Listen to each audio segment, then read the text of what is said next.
All right, let's do this.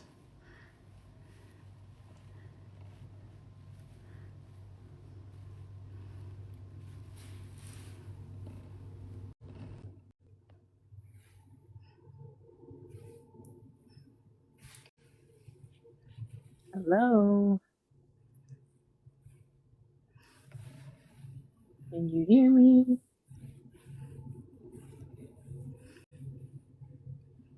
There you go. Can you hear me? Yes. Can you hear me?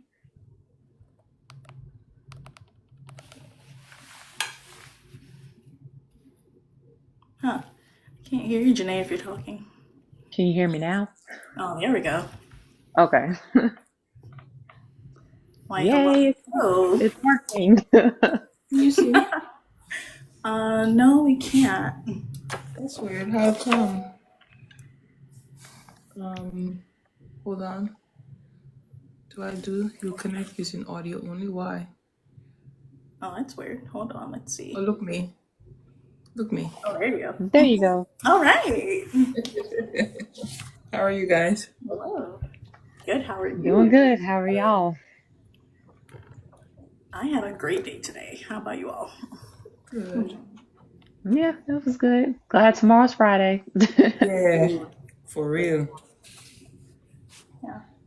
Baby went to sleep Oh, baby went to sleep. on time. Oh, perfect. Oh, That's goodness. great. Awesome. Well, welcome everyone that's joining us. We're going to get started here in a bit, just trying to see who all is going to hop in. But let's talk about wellness tonight. Sure. Mm-hmm. Awesome. Getting a little momentum here. Let's see who all is with us right now. We have us. We have Tosha, Cece, SJP. Welcome everyone.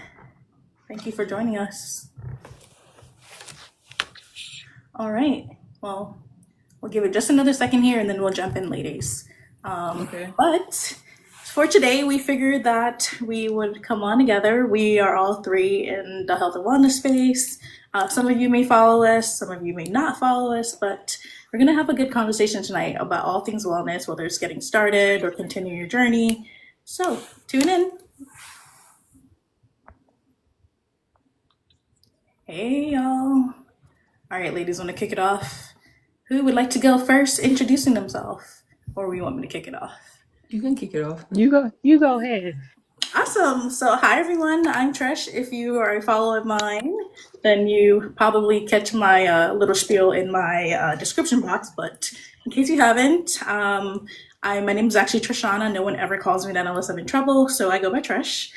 I am a personal trainer, certified, a double certified nutrition coach, and I'm currently a student of the NTP program, which stands for Nutritional Therapy Practitioner Program. I'm a mama bear as well, and I love all things health and fitness. Postpartum definitely kicked my butt, and I'm working my way through it. So I'm on my own journey as well. So welcome, everyone. Nice to meet you all. Lovely.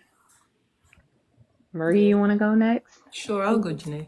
So I'm Marie, Wellness in Real Life, and I have my doctorate in natural medicine from Quantum University. And I've been doing this for the past, I think, 20 years, but finally took the push to go on social media. So nice to see everyone. I would love to impart some knowledge on the wellness space, making it real simple, because everyone thinks like within the holistic side or the wellness side, it has to be very expensive, or things are not affordable, or they can't afford to do simple things that would actually have high impact on their health. So basically, my social media presence is trying to impart that knowledge, wellness gems, simple wellness gems, of course, for everyday routines that you can add into your life. And of course, to make sure that you are consistent with it so that you also see the impact of that consistency. I'm happy that I got invited by Tresh to talk to everyone tonight. Hopefully there's more people that join so that we can impart some knowledge and you guys get to know us and follow and learn more about the wellness space. Amazing. All right. So, hey, everybody. Oh, Trish. Could she pause? Oh, Oh, can you hear me? yeah. It Okay. just like I was like, oh no, she dipped. No, no, I'm here. Sorry about that, Janée. It's okay. Hi, everybody. My name is Janée. I am a new wellness coach. I am a former exercise physiologist turned wellness coach. I have both of my degrees in exercise physiology, and over the past 5 years of my over decade career in health and wellness, I just saw the shift from solely focusing on fitness and nutrition to more of a holistic, big Yeah. picture impact that wholeness and holistic wellness has on wellness. And I just decided to jump in. My social media presence is basically about realistic wellness, but really about the mindset of what it takes to start a wellness journey, to maintain it, and kind of the nuances of going on a wellness journey, especially when you live in the South, especially when you come from a very non-health driven family. So a lot of my content is centered around that and how to really establish a routine and to really feel comfortable in being in the driver's seat of your own health. Wonderful. So, as you all can see, we're all from a pretty solid background and we know what we're talking about. And our only goal, like my ladies here mentioned, is to share what we know with you all and, you do the same and share it with everyone you know as well. So, to kick us off, we have a couple icebreakers, and I know everyone hears icebreaker and is suddenly like, "Oh my god, no, thank you." But I think these are fun, so let's start with them. So the first one is, tell me one thing you did for yourself today. I took a walk with my kids, like just a casual walk. No, didn't even wear my watch or anything. Just took a casual walk with my kids, and we like looking at all the like Halloween decorations and stuff like that. So we made it an eventful walk. Love that. Funny enough, mine was also a walk too. I took my weighted vest out for a spin this morning. It's a heavier one, so I got a 20 pound. And I spent that time talking to my mama bear. So that was definitely for me more than it was for her. So, No. I actually did the same thing. I went for a walk and I did a full body workout because I was really motivated today. I've been trying to, like you, postpartum kicked my butt. So I'm really trying to get back into the groove of things and keeping myself accountable as to what I need to do for my health, obviously, so that I could be better later. oh, I love that. Love All that. right. Well, next icebreaker, we have a couple, just so that people can get familiar with us, is what is your go-to comfort snack or meal? I'll kick this one off. So my go-to comfort snack is actually apples with Greek yogurt. Of course, I finesse it up. I'll either add like protein powder, or if I want to go more savory, I'll add like ranch seasoning or something.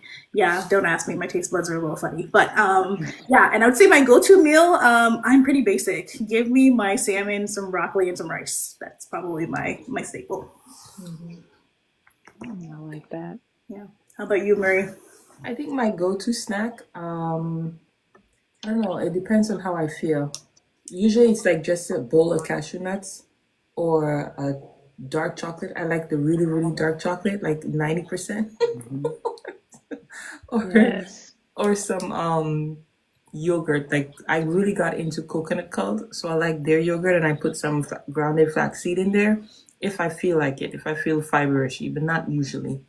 And then uh and then my meals, my go-to meals, I feel like sometimes I'm on Top Chef, so I try to be as culinary as possible. I love cooking shows. I don't know why, I just love them. So Me I too. always experiment with the family. So I'll do like one day I say we're going to Mexico, and then another time they think I'm crazy, but then another time it's like Asian infusion or a Caribbean style food or something. So I always changing it up. But our staple in the house is also salmon. So we like wild salmon with brown rice and some veggies. My daughter likes her um, whatchamacallit, the Goodles mac and cheese, the one that is veggie based. She likes that one, or she likes pasta that has different colors, Aw. like the veggie pasta from like Trader Joe's. You know those? Hmm. Hmm. That sounds very yummy. But yeah, I'm with your daughter. My go-to meal is like a veggie pasta, like a roasted, I make my own roasted sauce. Basically, I just dump out any peppers and tomatoes that I have left over in my fridge and I roast them and then I make like a sauce.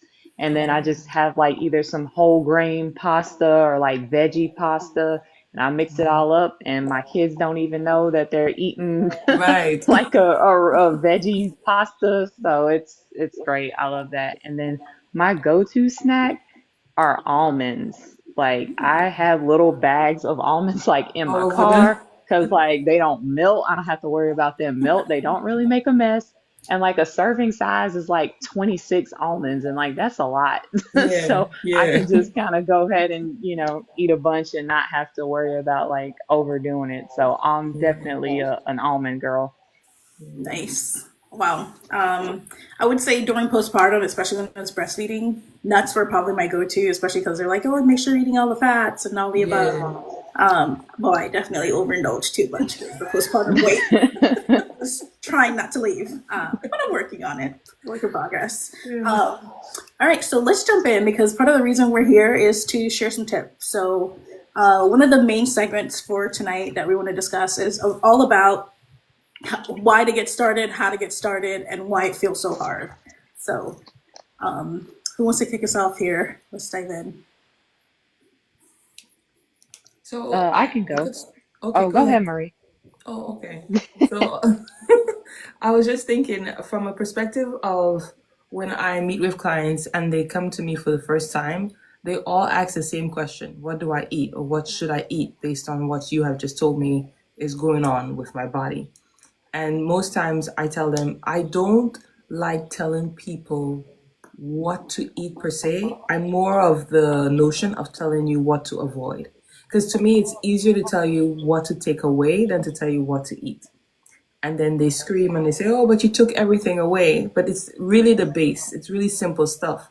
And I pride myself in trying to give them swaps. So if you like your food with a lot of butter, then you could probably swap it with maybe G butter, or you could maybe swap it with butter that is more like grass fed or not using as much, just reducing it for you. But depending on what I tell them is going on and what I feel they should be doing instead.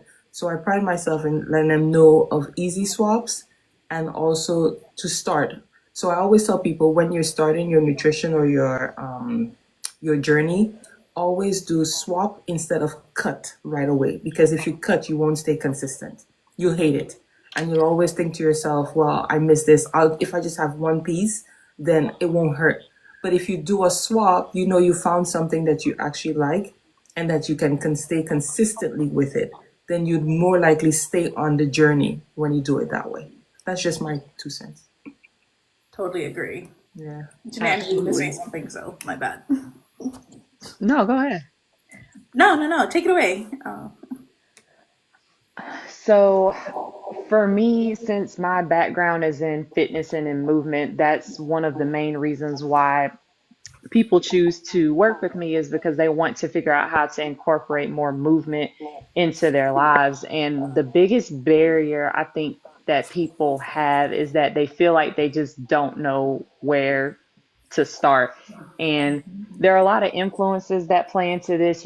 People come in with a certain feeling that they have or a certain symptom that's driving their actions. Their doctor or their medical team might be swaying them a certain way based off of lab results that they've had. And people feel like with their job responsibilities or with their family responsibilities that those might be barriers to reaching those goals. So Yeah. what I enjoy about wellness coaching is that we're able to kind of hold a mirror up to people and have them, you know, talk about their beliefs and their habits and their behaviors as it relates to improving their well being.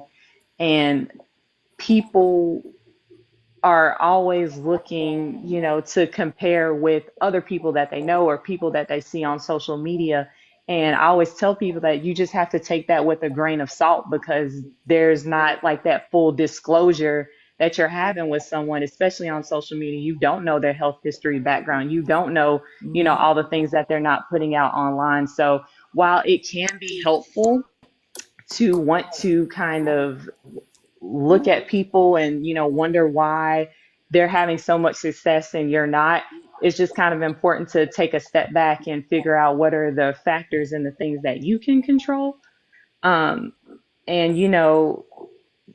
a lot of what we do as wellness coaches is just reframing the narrative, and deconstructing these perceived obstacles that people have, or at least shift them around a little bit.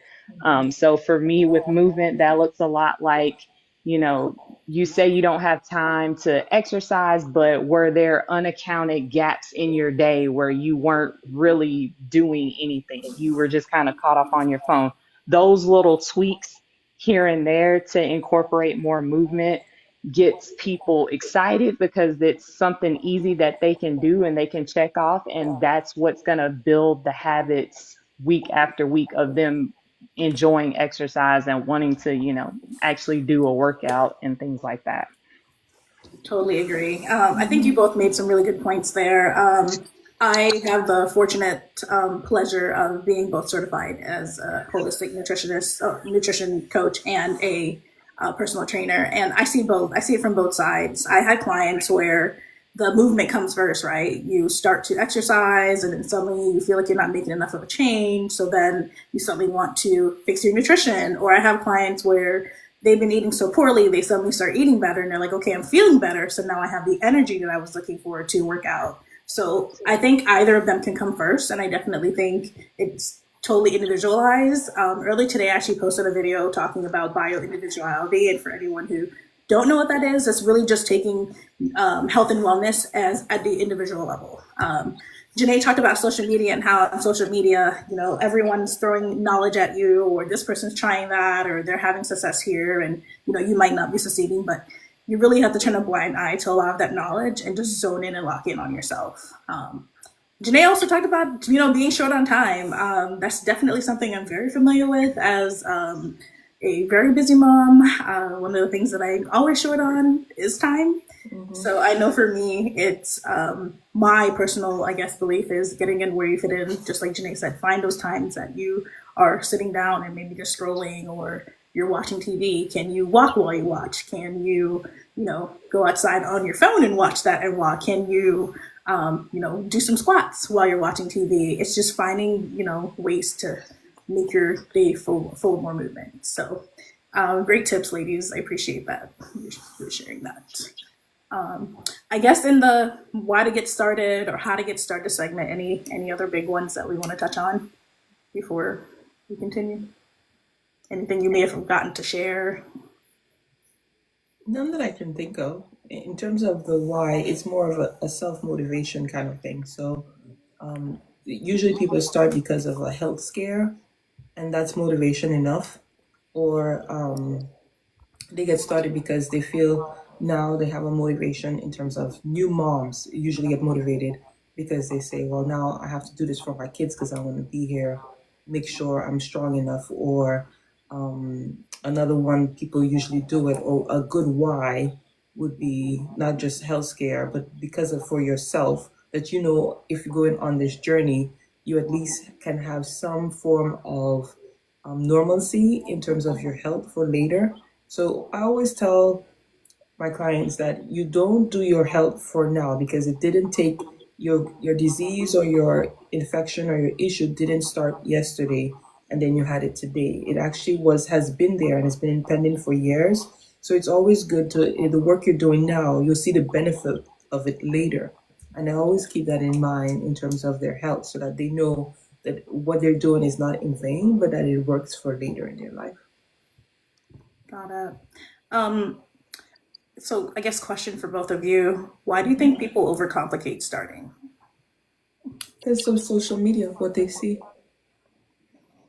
They see. It's that and it's perfectionism. Yeah. They think that if they don't get it right on the first try, 100%, that it's just a fail. And what Yeah. people don't understand is that the self-discovery that we talk about with like wellness and health, that's embedded in the trial and error. Like that's the ugly part that people don't want to talk about is like that falling down and getting back up and again, figuring out what food works, what routine Hmm. works, what fitness routine works, all that trial and error. That's where the change comes in. That's where you find your groove, and people don't want to go through that ugly stage. No, they want the benefit right away. So like they start walking today and they expect like to lose 10 pounds by the end of the week. It doesn't work like that. Right. No, and I mean, in all actuality, I think we've all been there too, where we want those fast results because when you see a 1 minute video on, TikTok or whatnot, it looks like it happened fast. I mean, Yeah. Right. 60-second clip. Right. Like Like, overnight success. Or they 2x the speed on it. I mean, when we talk about like starting over, or I know recently I posted a video, and I think both of you commented on it. And in that video, I mentioned that fitness, health, and wellness, all of it has no destination. It's something you're gonna be chasing for the rest of your life. So I think that kind of sums it up pretty nicely there. What's one small change that you've either made personally or you've told to one of your clients that you're working with that had a really big impact? Do you want me to go? I I recently did a video about how I reframed exercise as movement with some of my clients, and I really saw a dramatic shift in people like that were willing to jump on board with that. And I think what's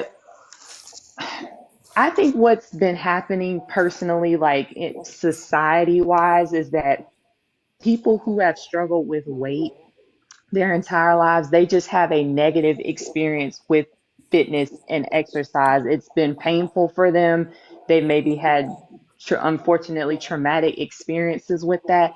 And it's just not something that they enjoyed. So I started doing some research on this movement in fitness, which is switching from the fitness coin term into movement and just figuring out how people can incorporate these movement snacks into their day. So while I still tell people like, hey, like take a 10-minute walk break on your lunch or something like that, I even dial it back any more and I say, when your meeting is over, how about you stand up and do like a little 5-minute stretch, like some arm circles or something like that, just something to get you not from sitting.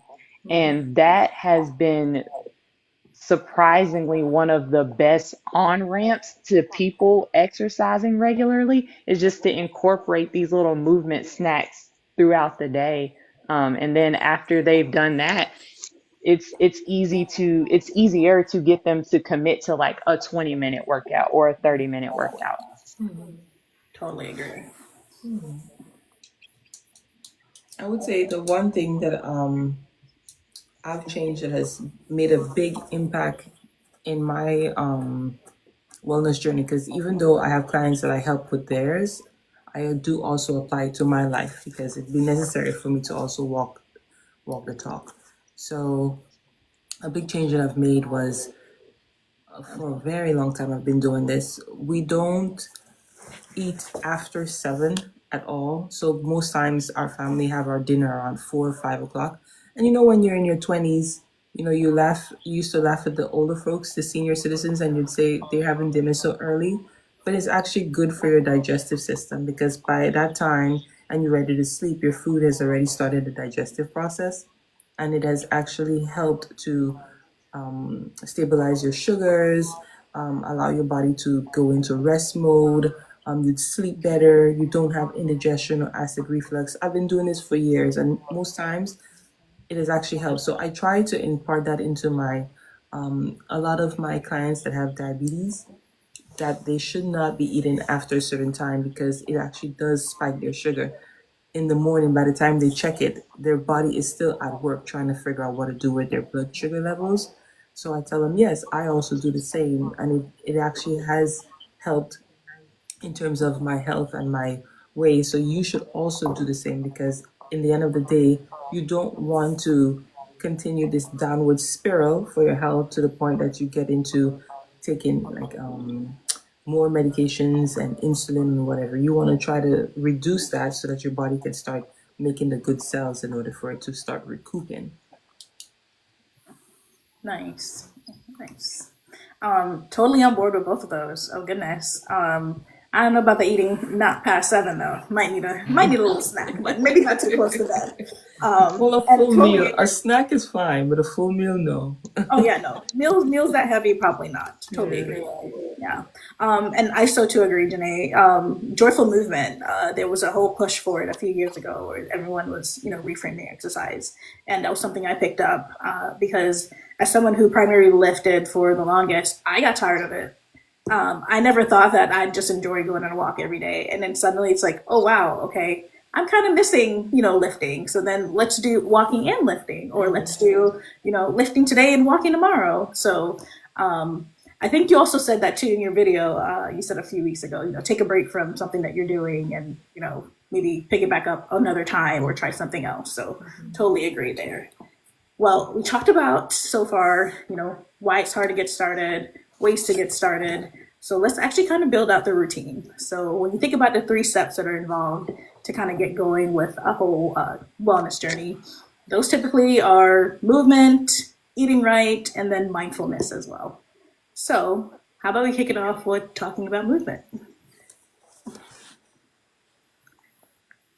So Yeah, so I would say if you're getting started, I would reflect on what types of movement bring you joy. I don't want people to overthink this. Don't, if it's dancing, if it's like a Zumba group fitness class, if it's lifting heavy things, if it's running, if it's walking, hey, if it's swimming, if it's hiking, what movements bring you joy? And from there, it's going to make your decisions a lot more straightforward. Because if you don't like running, why am I going to tell you to run? That's not helping anybody, So if you find an activity that you enjoy, try to see how you can incorporate that for 10 minutes, 2 times a week. And if you're still apprehensive about that, you can find a way to do something at home. So if that's just doing couch squats just in the privacy of your own home, if that's putting on a yoga YouTube video for 10 minutes, just whatever you can find that's going to make you feel joy in a space where you're going to be comfortable, that's going to be the first step. totally agree. And I guess just to add there too, I think another big component is do it with others. You mentioned group classes. That's doing it with others. There's a lot of camaraderie that happens in group based environment as well. And bring a friend. So if you're going on a walk, even if they can't physically be there, call them up if they're like, for example, my mom. I spoke to her today while I did my walk, and I felt more motivated to do that walk because I was having such a good conversation. So I think that's important too. I think the other key piece too is when it comes to movement, people always assume, like you said, that they should be in a gym. It doesn't have to be in a gym. So don't feel the need to lock yourself into a gym. Oftentimes, especially when you get started, the gym can be very intimidated. I actually worked with a client pretty early on. This is probably not right before, but like right after it was okay to go back outside after COVID. And all I did with her for our first 3 weeks was we just met at the gym, showed up at the door, shook hands, and she got back in her car and went home. Just because she was so intimidated by the idea of going to the gym, that eventually it's like, all right, let's go inside, let's go sign up for that membership, let's go. So it was very, very slow and steady for her. And then I think the other piece too, sorry, I can talk about this all day, but the other piece too is take aesthetics out of it, because at the end of the day, just because you look healthy, that doesn't mean anything.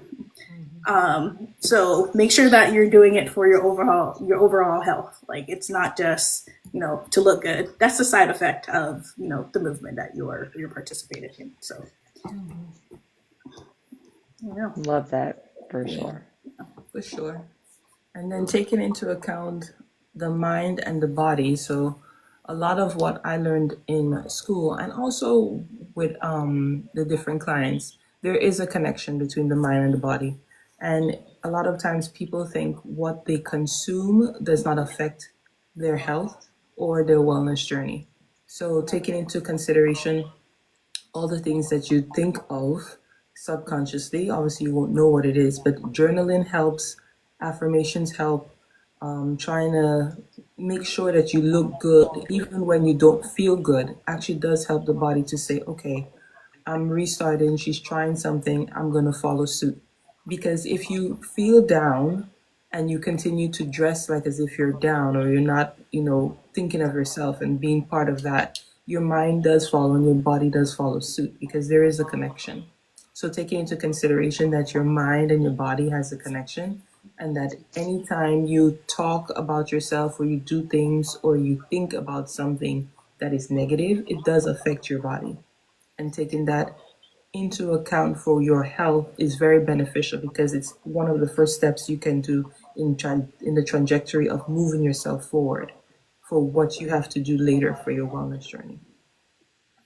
Totally agree. I know for me, early on when I was starting my own journey, I could talk about this for days, but I found fitness, health, and wellness, all the above, when I was 17 years old, and I haven't looked back since. But one of the key things, or one of the, I guess, bad habits, if you will, that I picked up early on is when I was trying to work on eating right, I would say, I can't have that.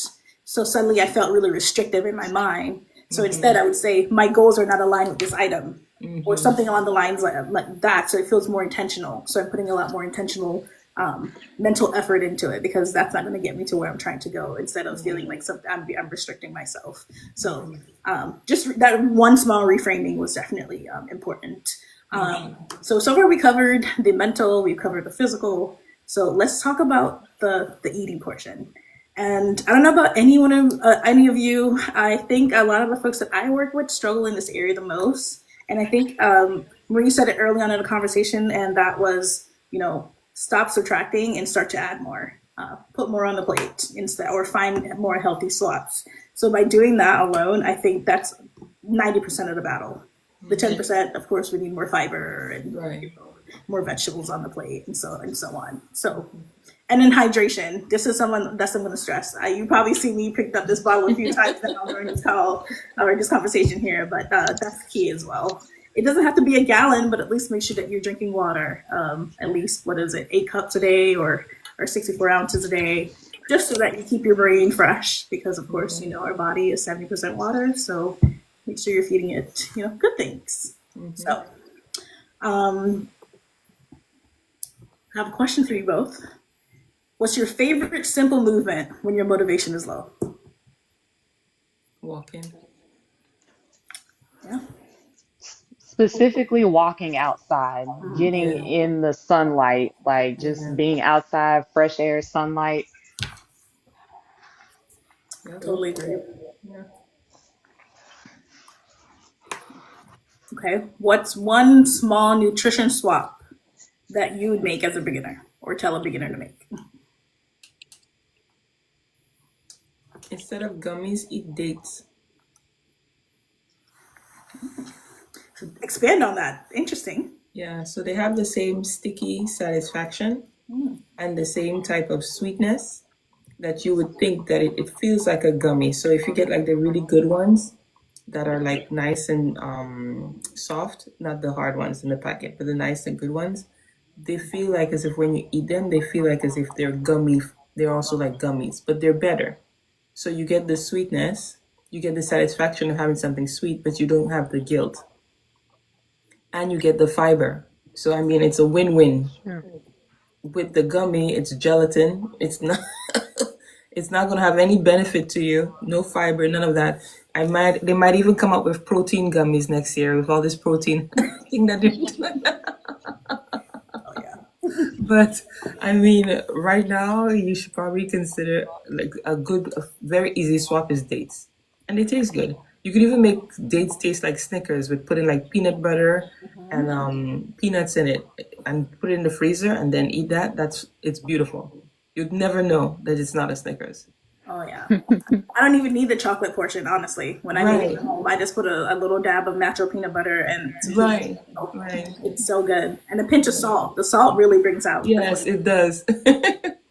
I'll have to try that for sure. Yeah. Yeah. Wow. I What do you think that one?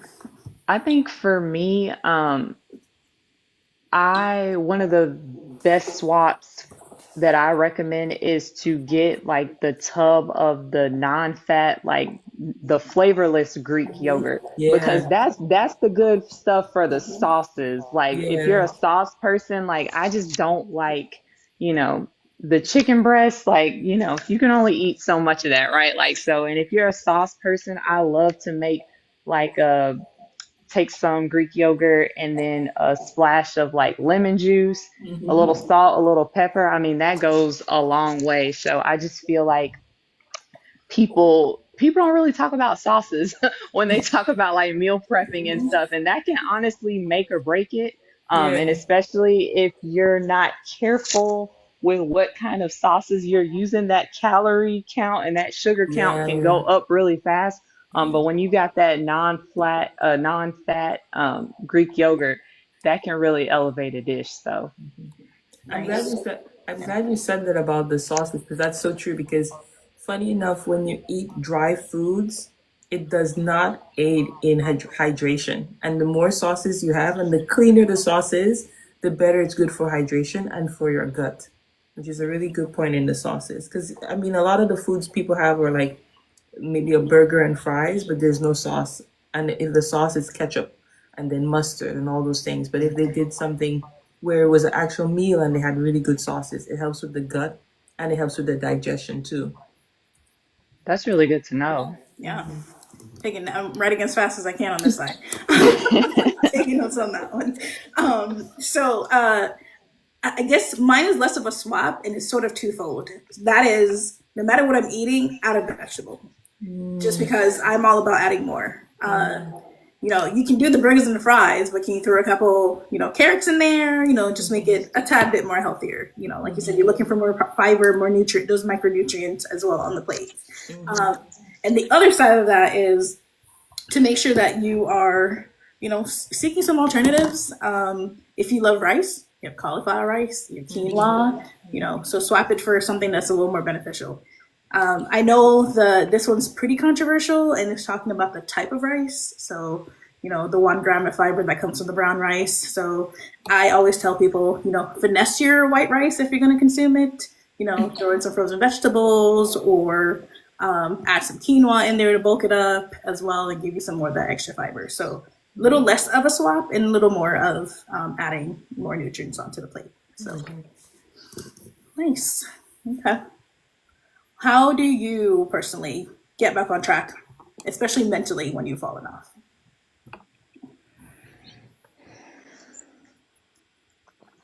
I think for me, a common like metaphor that I use is when everybody's on a health and wellness journey. Like you're in your body, you're living in it, but it's like you're in the car and you're either in the passenger seat or you're in the driver's seat. And when all these things happen to people and they're not really taking control of their habits, their day-to-day routine, they're in the passenger seat. So sometimes, most of the time, we've switched back and forth between being in the driver's seat, having control over things, and like I'm steering which way the car is going. And then sometimes we just kind of drift into the passenger seat. So for me, when I finally realized that that's happening, and the good news is that when you've done this a bunch of times, hopefully it doesn't take you as long to figure out when you're in the passenger seat and when you're in the driver's seat. Sometimes it takes people years the first time they figure it out. But as get more accustomed to it, it'll take you maybe a couple months, a couple weeks, and then you just kind of acknowledge what's happened, be like, okay, life has been kind of lifing recently. You know, I'm forgiving myself for like not quite being in the right headspace.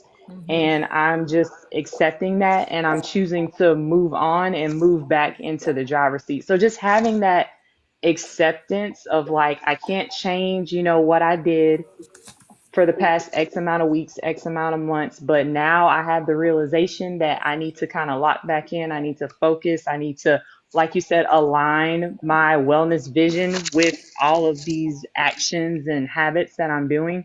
But just give yourself a little bit of grace, without just kind of ruminating over things that you can't control at that point. Funny enough, the first thing I was gonna say is I let myself sulk because one of the things that we often do, I don't know about anyone else, is I'll skip over the feelings. And truthfully, a health and wellness journey involves a lot of emotions. It's a whole roller coaster. It's going to be a lot of ups, a lot of downs, and like you said, you might be in the passenger seat, you might be in the driver's seat.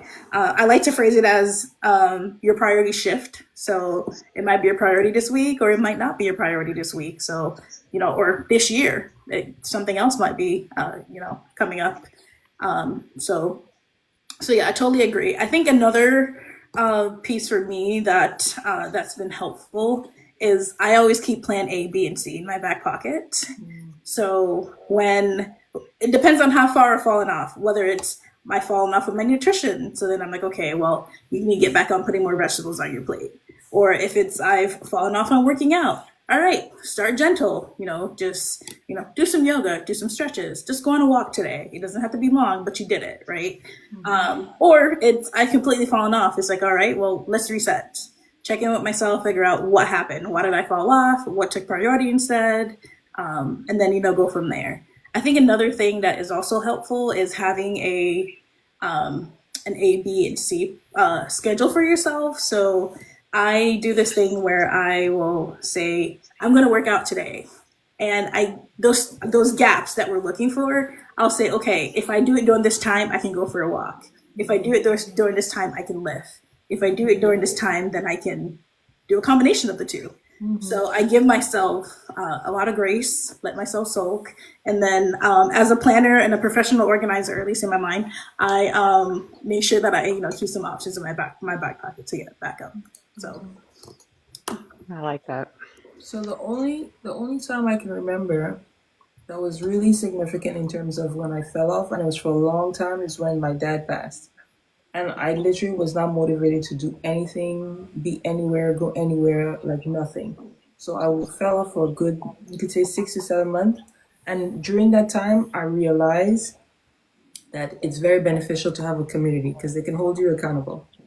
So having a community while you're on your wellness journey, even though you may be motivated now, self-motivated now, it's always good to have a community with you. And when I say community, I don't mean like people online or just your family members.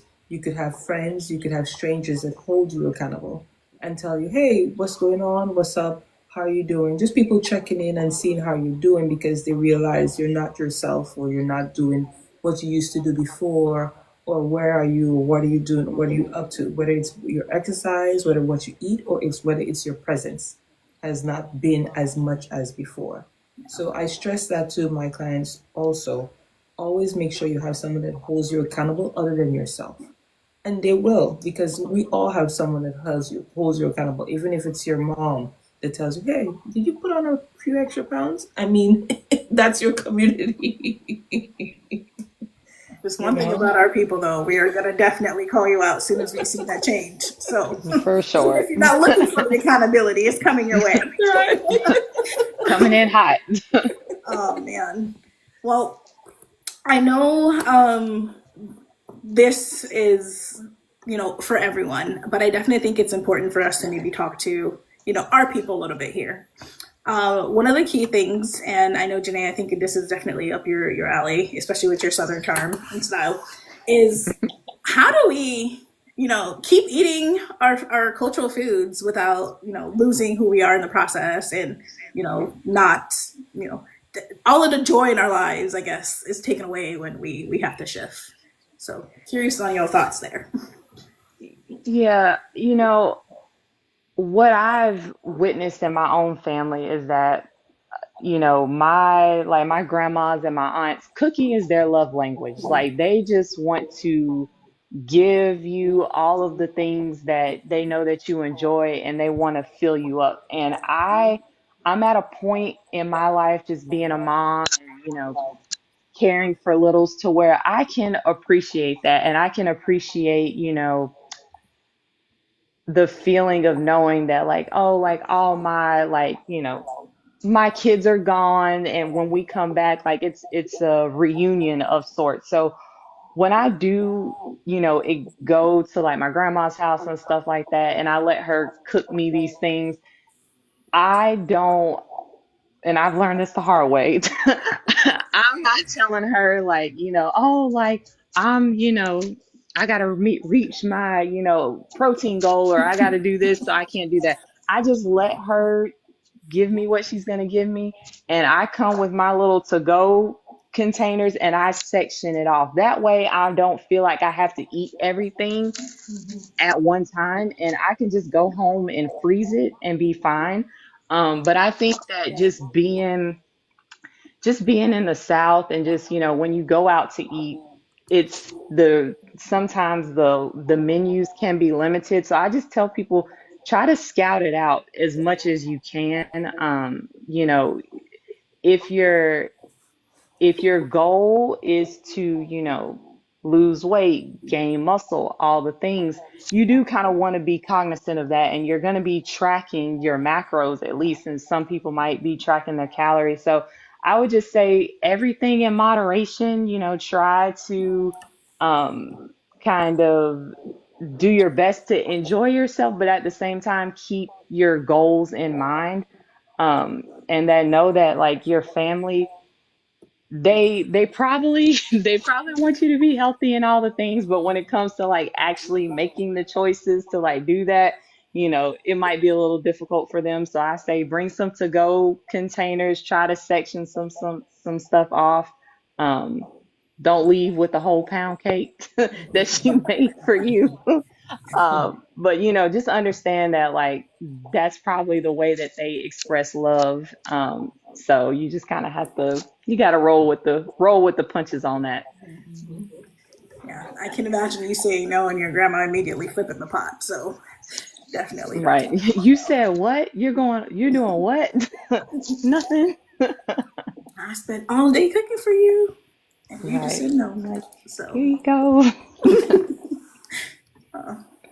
anything to add there, Marie? No, she covered it really and truly, because you don't want to seem rude by not taking it, because that's how they show their love. So you can take it and you can portion it out, because I mean, as long as you, like you said, you're looking at the macro intake of it or the calorie intake of it, and then you're following up with your exercise, and you're probably having the ribs with a salad, or the ribs with a bunch of veggies. I mean, we don't want to beat ourselves up. You don't want to go straight vegan, and maybe you don't want to go straight all protein, but you can do things that you allow your body, when you're taking something in that you may feel guilty about later. Maybe you may not. You just want to overcompensate with the good stuff. I always tell my clients, like, you see the salad bowl, that's not a salad bowl. I don't call that salad bowl. That's for like my daughter's breakfast meal. You want a salad bowl, you get that mixing bowl, that's your salad bowl. That's what you should be taking in. I get so pissed off. I'm so sorry. I get so pissed off when I go into the grocery store, and they give a salad bag, and it's like this big, and they tell you that's serving for three. How is that, sir? Why are people eating salad this small? Right. Size of your But fist. the chicken looks like as if it's a turkey. Hey, come off it. Come on. Yeah, no. Exactly. No. And the other thing I want to add to that too is, like, when I do indulge, or like when I do eat, the greasy stuff, I'm not going balls to the wall in the gym. Right. Like, I'm not lifting super crazy. I'm not like, oh, I need to work this off. Right. That mindset is flawed. And that's not even how physiology works anyway. Right. So I discourage people from saying that. I'm like, look, you had your cheat meal or whatever you want to call it, where you like indulged a little bit. Now it's time to get right back on it. Business as usual. Yep. Yeah, and sometimes you are the one who is guilty of this, of actually cooking the meal yourselves. So same thing applies, portion it out, as we mentioned, and it doesn't have to be the whole the whole spread, if you will. It's not Thanksgiving, if you're gonna have the greens, but probably don't need the yams, today. Right. But I'm also Caribbean, so Right. you're gonna have 5 different starches on the plate. You don't need 5, pick one, Right. maybe 2. Yeah. So that's Right. definitely something that I make sure as in my wellness coaching approaches. We're going to take those foods that you love and enjoy, and we're going to find a way to, make sure that you can put it on the plate with moderation. Yeah. Exactly. But, well, thank you, ladies. I guess any other big call outs or suggestions that you may have that you all want to share with the audience, or anything that we may not have covered? No, I feel like we have. It's just I'm glad if a couple of people have joined, and hopefully we get more and more people to join. It's just the reason that we did this is to encourage others to just start. You don't have to make it seem like as if you have everything put together. You don't have to be a perfectionist at it. You'll get there eventually. You'll get good at it, not perfect, because like we just explained, sometimes we fall off, but you just get right back on, like Janée said, or you do portion control, like Tresh said. And if you guys follow our accounts, each of our accounts, you will get a full circle view of what wellness looks like from a physical standpoint, from a holistic standpoint, and from a lifestyle and beauty standpoint. You'll get a full view of it. So I really enjoyed this live with you guys tonight. And I hope others that joined learned a few things here and there too. Yeah, I mean, feel free to tell us what you want to hear in the chat. We'd love to be able to do this again for you all too. So, or if you have any questions, you have, some professionals right here in front of you. So feel free to throw those in the chat as well, as we linger here for a few more minutes. But, ladies, like I said, thank you so much. I've been following, or should I say stalking at this point, both of your accounts for months now, and I interact with just about everything that comes across my feed because it's so true. If I could press the heart button any harder on the screen, I might crack it. So definitely a fan, a stan, whatever words we're using these days on Gen Z. I don't know either. So, but yeah, I don't know. So it's been good. I definitely think, as Marie said, don't overcomplicate it. Just get started. It's really that simple. And the other big thing is that momentum builds. So once you start doing something, what does the law say? An object in motion stays in motion. So try to be as in motion as possible as you can, and then you don't have to worry about starting over. And also know that starting over is okay, because you'll most likely have to do that at some point in your journey. So, yeah. Any final thoughts on your end, Janée? No, I've loved the conversation. I think that, like Marie said, I hope that we can have more of these and more people can contribute to what they want to hear and see from us. But certainly, if you follow all three of us, you will definitely get hit with all sides of wellness. So and just in a realistic way. Like if you're a mom, or if you're someone who just doesn't fit that like typical Instagram worthy aesthetic, I think that you're really gonna find a home with me, Marie, and Trish. So come along with us. Right. Oh my gosh, for sure. And sorry, but shameless plug, if my website is Thriving with Tresh, just my handle here. And I do have several resources on there that can help you. I actually just launched a 90-day consistency project. So feel free to go ahead and grab that. It's all encompassing of both health, movement, or health and wellness. So from the fitness standpoint, getting your movement in, as well as, giving suggestions on what to consume. So just want to put it out there. And yeah, well, thank you all for joining us tonight, and we'll see you all soon. We'll probably definitely do this soon, but if you want to influence the topic that we do next, drop some in the chat or comment on any of our videos on our profile, and we'll take all the feedback we can get, or send us DMs. Thank you, everyone. Have a great night. Bye. Thank you, Bye. ladies. Thank Bye. you, Tresh. Bye.